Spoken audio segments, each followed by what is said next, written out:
Hello, I'm Enzo, and today I'll be playing more Oxygen Not Included Spaced Out. To begin, I'm working on the rockets. Yeah, this took me a while. Pretty much, I'm using the same method where there's a liquid pipe and a liquid bridge, liquid pipe, this whole loop.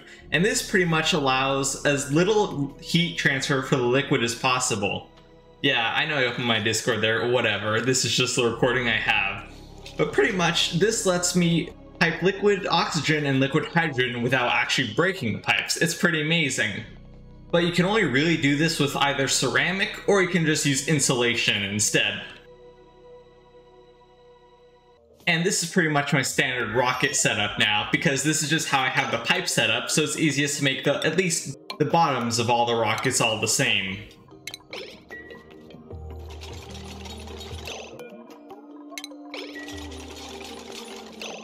I'm running out of names, so I'm just going to call this one Observer. They have a bunch of rocket piloting and some food morale bonus, so yeah, good duplicate. I installed a mod that lets me rename. What you normally use it for is planets, but I'm using it to rename all my rockets, so I know which one lands on which pad. Extremely convenient.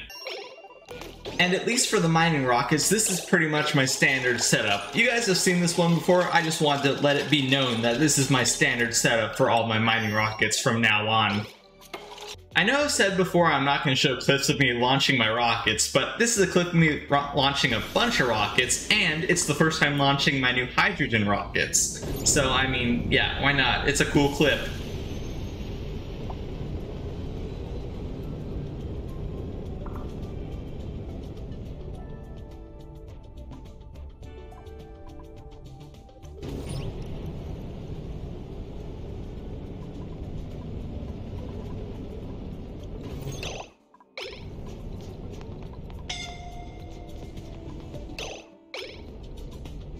And don't forget those wolframite floors, because if something gets dropped out of the rocket, like food, I don't want it to go to 2,000 degrees instantly by just touching the freaking floor. So yeah, these mesh tiles made out of wolframite are the only things that won't melt due to the insane heat that these rockets can produce.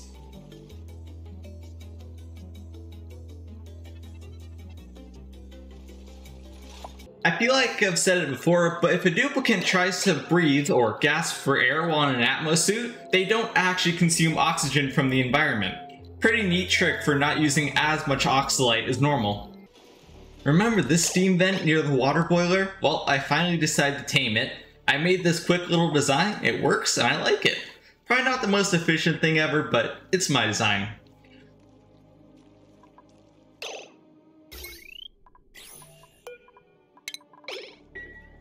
Oh yeah, this is what happens when you leave anything up there. This is some coal that melted into refined carbon and then hardened. Yeah, should probably sweep the rest of this stuff up. Now, this might look a little weird, I know, but this is pretty much a giant mutation chamber. The idea is to use an insane amount of radiation that comes from the research reactor to help mutate these crops. This is to help work on the GMO A-OK achievement that I want. But it's still insanely difficult. I'm gonna have to plant a lot of different stuff to try for it. After a while, I finally decided to take on the challenge of trying to fix the copper volcano. But yeah, I kinda had this huge steam explosion. It's nothing some ice temp shift plates can't fix, though.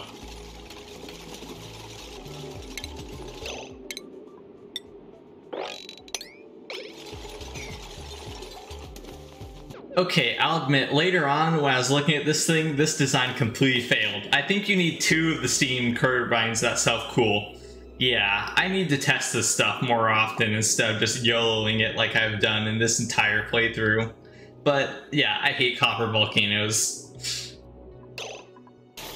And after the second harvest, I finally get mutant from the mealwood. I'm gonna go analyze it and then I'll start planting the next crop.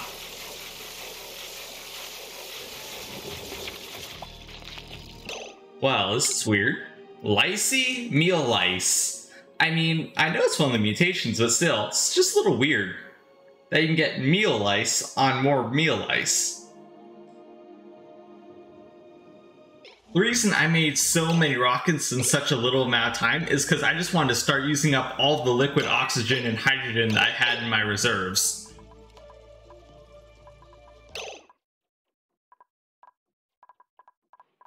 I have to explain all of this. Pretty much the betas didn't, consume uranium as they're supposed to and make enriched uranium. Instead, I'm using the full miner yield mod, so I get all 100% of the resources from each tile. And if I absolutely have to in an emergency, I'll just use a uranium centrifuge and get 20% enriched uranium instead of, the 90% you get from betas. Don't know what happened to the clips of the spindly grub fruits, but here's some dust caps. I mean, yeah, more mutants. At this point, I've pretty much run out of diamond. I kind of forgot I had infinite rad bolts, and I forgot diamond presses existed. A perfect combination of the two.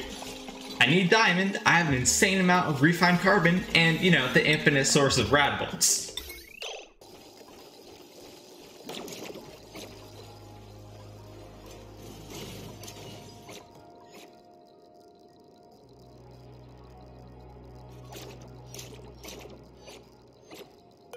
These rockets generate 5,300 degrees Fahrenheit of heat. That's enough to melt a rock into magma. And magma into rock gas. Like, just look at this. Rock gas. I never thought I'd actually get to see it in this game. Besides Sandbox. It's just crazy to me. And this is only 4,500 degrees. We can definitely still go hotter. Fun fact, you actually have to build the liquid bridges out of obsidian.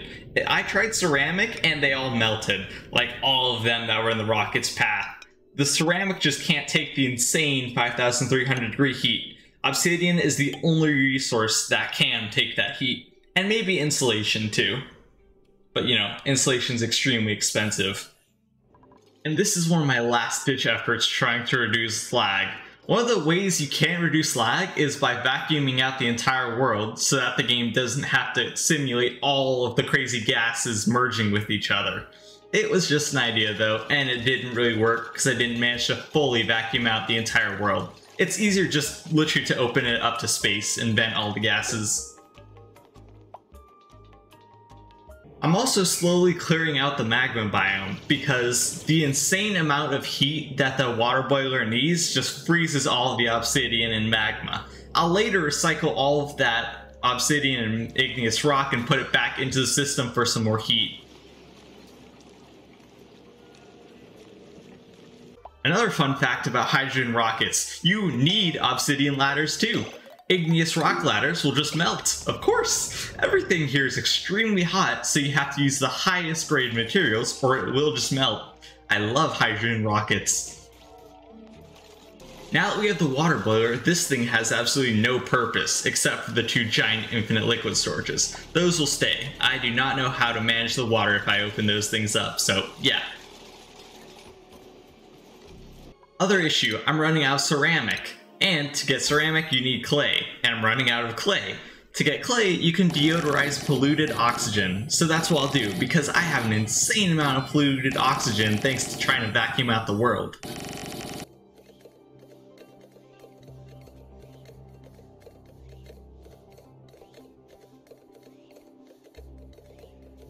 My next goal is to harvest the water planet. The water planet has an insane amount of lime on it, and lime is good for steel. I want steel. I don't have much of it. The other major goal is to use all of this water. I'll tell you guys what I'm going to use it for a bit later. For now, I'm just going to send a rover down to do some initial building and some scouting to see what is down there exactly.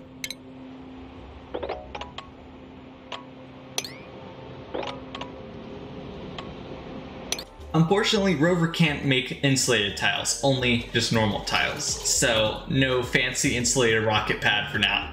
But since there's no other good spots to land, this will be where we're going to land our rockets. And this is going to be our habitation rocket. I know it looks weird, but there are 5 slots there for duplicants. 5 slots for 5 beds, 5 Atmos suits. Yeah, not much else though. That's okay though, duplicant comfort doesn't matter that much. I gave them a toilet even, they should be fine.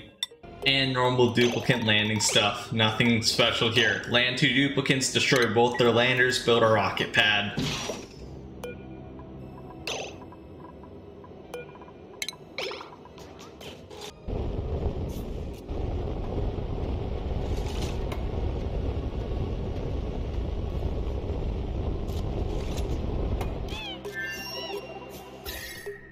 And I kind of forgot to show this earlier, but this is what we have down here. The rover explored all this for us already, and there's a ridiculous amount of lime, just like I thought. There's also some artifacts and other stuff deeper, but that doesn't really matter to us. It's just the lime we want.